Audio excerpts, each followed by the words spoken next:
માં અંબાના અવિસ્મરણીય અવસર એવા ભાદરવી પૂનમના મહામેળામાં શ્રદ્ધાનું મહાસાગર છલકાઈ રહ્યો છે। 12 સપ્ટેમ્બરથી શરૂ થયેલા મેળામાં લાખોની સંખ્યામાં માનવ મહેરામણ માતાના ચરણોમાં દર્શનાર્થે ઉમટી રહ્યો છે। પદયાત્રિકો, સંઘમાં આવતા યાત્રિકો, રથ, માંડવી, ગરબા અને ધજા લઈને આવતા માઈ ભક્તો અવિરત પ્રવાહ અંબાજી ધામને જય અંબે બોલમાળી અંબેના નાદથી સતત ગજવી રહ્યો છે।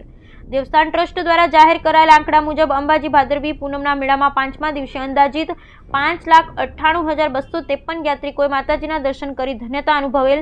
કુલ યાત્રિકો 22,35,060 નોંધાયેલ, જેમાં 619 યાત્રિકોએ માતાજીના મંદિરે ધ્વજારોહણ કરેલ, જ્યારે 90,520 યાત્રિકોએ ભોજન પ્રસાદનો લાભ લીધેલ, જ્યારે 3,50,460 પ્રસાદના પેકેટનું વિતરણ થયેલ, જ્યારે આજે 1270 ગ્રામ સોનાની આવક થયેલ। કુલ સોનું 28,150 ગ્રામની આવક આજ દિન સુધી થયેલ।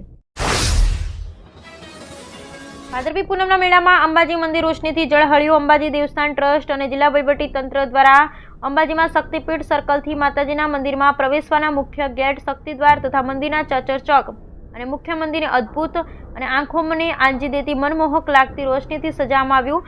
શક્તિદ્વારથી મંદિર જવાના માર્ગ પર રોશનીની એવી જમાવટ કરાઈ છે કે જાણે આરાસુર ડુંગરની ગિરિમાળામાંથી અસંખ્ય આગિયામાં અંબાના અવસરને પ્રકાશિત કરવા ઉમટી પડ્યા હોય એવી અનુભૂતિ શ્રદ્ધાળુઓ અને ભાવિક ભક્તો કરી રહ્યા છે।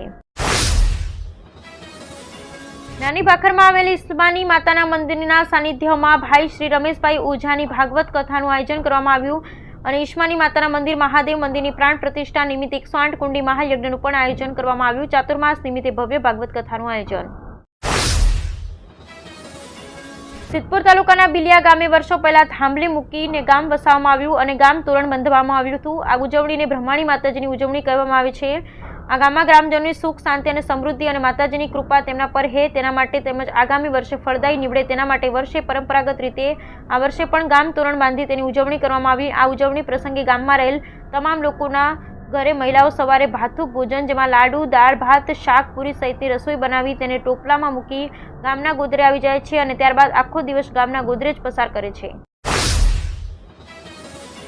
લોકસભા ચૂંટણી 2024ના પરિણામો જાહેર થયા અને ભાજપમાં વર્ષોથી દબાયેલો અવાજ ઉઠવા લાગ્યો છે। છેલ્લા 3 મહિનાથી ભાજપનો આંતરિક રોષ હવે જાહેર થવા લાગ્યો છે। તેમાં પણ આજે ગુજરાતના 3 દિવસની મુલાકાત પૂર્ણ પીએમ મોદી રવાના થયા। એ સાથે જ વધુ એક ભાજપ નેતાએ ભાજપના જ નેતાઓ દ્વારા કરવામાં આવતા ભ્રષ્ટ કામો ઉઘાડા પાડ્યા છે। પૂર્વ કેબિનેટ મંત્રી જવાહર ચાવડાએ જૂનાગઢ જિલ્લા ભાજપ પ્રમુખ કિરીટ પટેલ દ્વારા વોકડા પર કરવામાં આવેલ દબાણોને કારણે જૂનાગઢ સાહેબા પૂર જેવી સ્થિતિ ઊભી થઈ હોવાના પીએમ મોદીને પત્ર લખ્યો।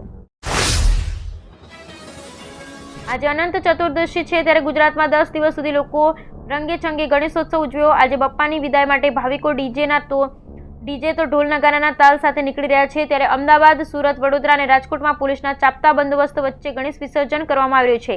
ક્યાંક હર્ષોલ્લાસ સાથે તો ક્યાંક બાપ્પાની વિદાયથી ભાવિકો બની ગયા છે। રાજકોટ શહેરમાં ભારે વરસાદ પડ્યા બાદ શહેરના દરેક માર્ગ પર ખાડા દેખાઈ રહ્યા છે।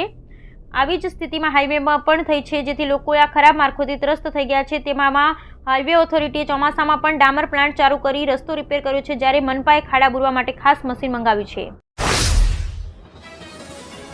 કેજરીવાલ સરકારમાં શિક્ષણ મંત્રી આતિશી દિલ્હીના નવા મુખ્યમંત્રી છે। અરવિંદ કેજરીવાલે આજે આમ આદમી પાર્ટી ધારાસભ્ય દળની મિટિંગમાં તેમના નામનો પ્રસ્તાવ મૂક્યો હતો। ગોપાલ રાયે આતિશીના નામની જાહેરાત કરી તેમણે કહ્યું કે અમે મુશ્કેલ સંજોગોમાં આ નિર્ણય લીધો છે। કેજરીવાલની પ્રામાણિકતા બદનામ થઈ, તેથી તેમણે જેલમાંથી જ નહીં હિતની સરકાર ચલાવી અને બહાર આવીને રાજીનામું આપવાની જાહેરાત કરી। ભારત સરકાર તેમજ વડાપ્રધાન દ્વારા 2 ઓક્ટોબર ગાંધી જયંતિના દિવસે મહાત્મા ગાંધીજીને શ્રદ્ધાંજલિ સ્વરૂપે તારીખ 17 સપ્ટેમ્બરથી તારીખ 31 ઓક્ટોબર સુધી દેશભરમાં સ્વચ્છ સેવા જન આંદોલન સ્વરૂપે સ્વચ્છતા અભિયાન શરૂ કરવામાં આવ્યું છે। જેના ભાગરૂપે ઉપલેટા શહેરમાં નગરપાલિકા દ્વારા બસ સ્ટેન્ડથી રેલી સ્વરૂપે શરૂ કરી તમામ કચેરી, રેલવે સ્ટેશન, બસ સ્ટેન્ડ, પ્રવાસન સ્થળ, સ્કૂલ, આંગણવાડી, ધાર્મિક સ્થળો સહિતના સ્થળ પર સ્વચ્છતા અભિયાન યોજી શહેરને સ્વચ્છ બનાવવા અને તમામ જગ્યા પર સ્વચ્છતા અભિગમ જળવાઈ રહે તે હેતુથી સફાઈ કરવામાં આવી હતી। સાથે સાથે 17 સપ્ટેમ્બરથી 31 ઓક્ટોબર સુધી હજુ આવા વિવિધ કાર્યક્રમ પણ યોજવા ચીફ ઓફિસર દ્વારા જણાવવામાં આવ્યું। રાજ્યભરમાં 17 સપ્ટેમ્બરથી સ્વચ્છતા હી સેવા 2024 અંતર્ગત સફાઈ અભિયાન હાથ ધરવામાં આવ્યું છે, જે અંતર્ગત બનાસકાંઠા જિલ્લામાં 17 સપ્ટેમ્બરથી શરૂ થતા સ્વચ્છતા હી સેવા અભિયાન 31 સપ્ટેમ્બર સુધી ચાલશે। હાલમાં જિલ્લાના વિશ્વ પ્રસિદ્ધ શક્તિપીઠ અંબાજી ખાતે ભાદરવી પૂનમ મહામેળો ચાલી રહ્યો છે, ત્યારે જિલ્લા કલેક્ટર શ્રી મિહિર પટેલ આજે માં અંબેના ધામ અંબાજી ગબ્બર તળેટી ખાતેથી જિલ્લા કક્ષાના સ્વચ્છતા અભિયાન કાર્યક્રમની શરૂઆત કરાવી હતી। જિલ્લા કલેક્ટર શ્રી મિહિર પટેલ તેમજ જિલ્લાના અધિકારીઓએ ગબ્બર તળેટીની સ્વચ્છતા કરી વહીવટીતંત્ર સાથે લોકોને પણ સ્વચ્છતા અભિયાનમાં જોડાવા અપીલ કરી હતી. ઉપસ્થિત તમામને સ્વચ્છતા અપનાવવા સંકલ્પ લીધો હતો.